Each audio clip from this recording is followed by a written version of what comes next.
कि क्या अगर मेरी माँ को कोई गाली, मेरी माँ मेरी है, मेरी माँ को कोई गाली देगा तो मैं चुप बैठ जाऊंगा क्या? हाँ, तो अगर ये खुद को हिंदू कह रहे हैं और हमारे हिंदू को और सनातन को कोई कोरोना और डेंगू बता रहा है और ये चुपचाप सुन रहे हैं, तो ये क्या हिंदू है क्या? बीजेपी को जो है ना, यही मुद्दा चलाना है और विपक्ष वाले इसी मुद्दे को लेकर उसको घेरेंगे। हिंदू मुस्लिम मुद्दे को लेकर ही घेरेंगे। जो तेलंगाना में हिंदू कोरोना है, हिंदू फलाना है, हिंदू ठिकाना है, ये बीजेपी वाले ने बोला है क्या? जरा हम पूछेंगे इनसे। अभी सोनिया गांधी कल कह रही थी कि हमारा लाया हुआ है। अरे तो आपने लाया हुआ है तो आपने करा के उसको लेकर के आप कंप्लीट तो नहीं करा पाए ना। आप बोल रहे हो कि राम मंदिर का राजीव गांधी ने ताला खुलवाया था। राम मंदिर बंद तो मोदी जी के गवर्नमेंट में रहा है ना।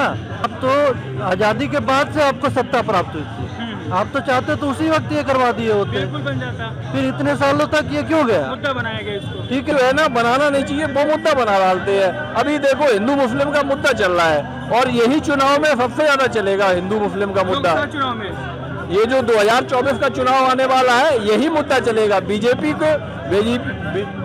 को जो है ना, यही मुद्दा चलाना है और विपक्ष वाले इसी मुद्दे को लेकर उसको घेरेंगे। हिंदू मुस्लिम मुद्दे को लेकर ही घेरेंगे।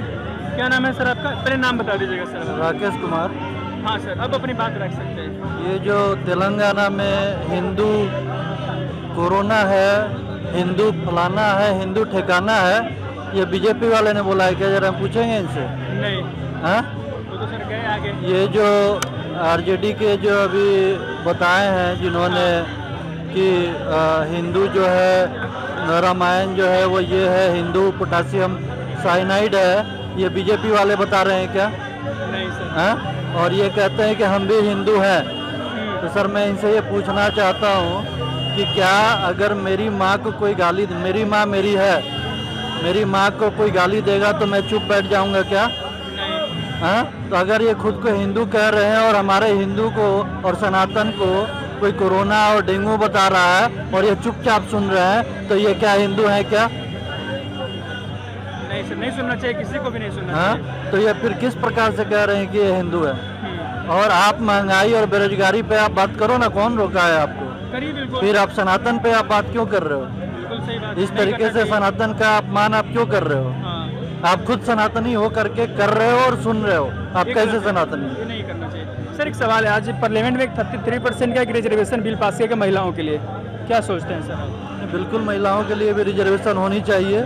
अगर रिजर्वेशन हमारे संविधान में दलित और पिछड़ों के लिए लाया गया था तो महिलाएं सबसे ज़्यादा पिछड़ी हुई है। सबसे ज़्यादा शोषण अगर हमारे समाज में है तो महिलाओं का ही है, जातियों को छोड़ दे आप। क्या सच में इसकी जरूरत थी लाना? बिल्कुल इसकी ज़रूरत थी। इसकी ज़रूरत, अगर आरक्षण की ज़रूरत हमारे पिछड़े समाज को थी तो इसकी ज़रूरत हमारे महिलाओं के लिए भी थी, ताकि इनको भी ऊपर उठाया जा सके। क्योंकि हमारा संविधान सबको बराबरी का हक देता है, तो फिर इनको भी वो बराबरी मिलनी चाहिए। कुछ लोग बोल रहे हैं कि ना कि महिलाओं को अपने सक्षम से पहुंचना चाहिए था, वहाँ बिल की जरूरत नहीं थी, अपने बलबूते पहुंचती तो ज़्यादा बढ़िया होता। ये तो बात फिर कहीं और भी लागू होती है, आप इससे अंदाजा लगा सकते हैं। सर कहाँ लागू होना चाहिए? ये बात तो जिनको आरक्षण मिल रहा है उन पे भी लागू होनी चाहिए थी। होनी चाहिए थी ना, उनको भी अपने बलबूते ही आनी चाहिए थी।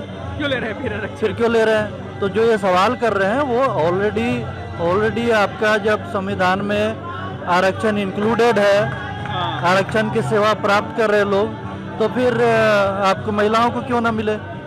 बात तो जिसका शोषण हो रहा है उसको आरक्षण प्राप्त है, यही कहा जा रहा है ना। तो फिर शोषण तो महिलाओं का भी हो रहा है, तो फिर इनको आरक्षण क्यों नहीं प्राप्त हो? नहीं करना चाहिए इसे। बिल्कुल, तो आरक्षण जो हुआ है 2024 में सरकार मुद्दा बनाएगी इस चीज को।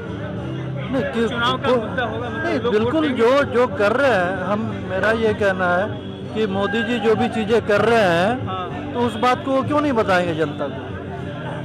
वो तो जनता को बताएंगे ना, हमने ये किया है। आरक्षण अभी सोनिया गांधी कल कह रही थी कि हमारा लाया हुआ है। अरे तो आपने लाया हुआ है तो आपने करा के उसको लेकर के आप कंप्लीट तो नहीं करा पाए ना। आप बोल रहे हो कि राम मंदिर का राजीव गांधी ने ताला खुलवाया था। राम मंदिर बंद तो मोदी जी के गवर्नमेंट में रहा है ना। जिस प्रकार से, जिस भव्यता से राम मंदिर बन रहा है वो तो मोदी जी के गवर्नमेंट में बन रहा है ना। आपने ताला खुलवाया तो उसका परिणाम क्या हुआ, नतीजा क्या हुआ?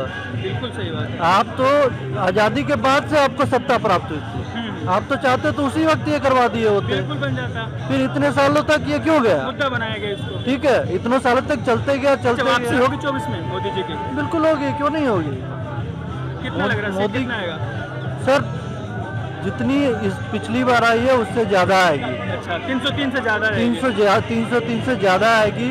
हर एक जनता देख रही है कि मोदी जी में क्या क्षमता है, क्या कैपेबिलिटी है, किस प्रकार से देश को आगे लेकर के वो गए हैं, किस प्रकार से आज पूरा वर्ल्ड देख रहा है, भारत को देख रहा है और भारत को पहचान रहा है और भारत के लोगों को इज्जत प्राप्त हो रही है।